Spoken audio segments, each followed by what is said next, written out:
आज एक महीने में पता नहीं कितनी मरतबा लोगों की शिकायत मिलती है कि जी हमारा बच्चा नाफरमान हो गया, हमने उसको आला तालीम के लिए मगरबी यूनिवर्सिटियों में भेजा था, लेकिन अब वो हमारी बात ही नहीं मानता। तो अकबर इलाहाबादी ने तो मरहूम ने उस जमाने में कह दिया था कि हम ऐसी सब किताबें काबिल ज़ब्ती समझते हैं, हम ऐसी सब किताबें काबिल ज़ब्ती समझते हैं कि जिनको पढ़ के बेटे बाप को खपती समझते हैं। तो आज ये मंजर हमें नजर आ रहा है, इस पर बड़ा फख्र किया जाता है मेरा बेटा आला तालीम के लिए बड़ा जगह भेज दिया गया है, और वो तरह तरह वहां पर रहकर वहां के मुआशरे से मुतासिर होकर वो मगरबी रंग में रंग जाता है, उसको खुदा का पता नहीं, उसको रसूल का पता नहीं, और वालिदैन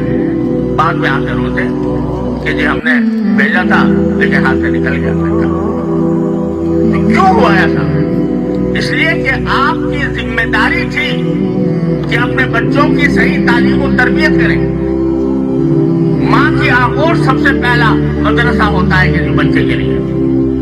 वो माँ, ऐसी माँ जो बच्चों को लोरियों में भी दर्स दिया करे, जो लोरियों में दर्स दे। ऐसी माएँ होती थी कि जो तिलावत किए बगैर दूध नहीं पिलाया करती थी बच्चों को। वो चाहती थी कि कुरान करीम का नूर इनके सीने में मुंतकिल हो। आज न माँ को फिक्र है न बाप को फिक्र है कि मेरा बच्चा वो आगे चलकर क्या बनेगा।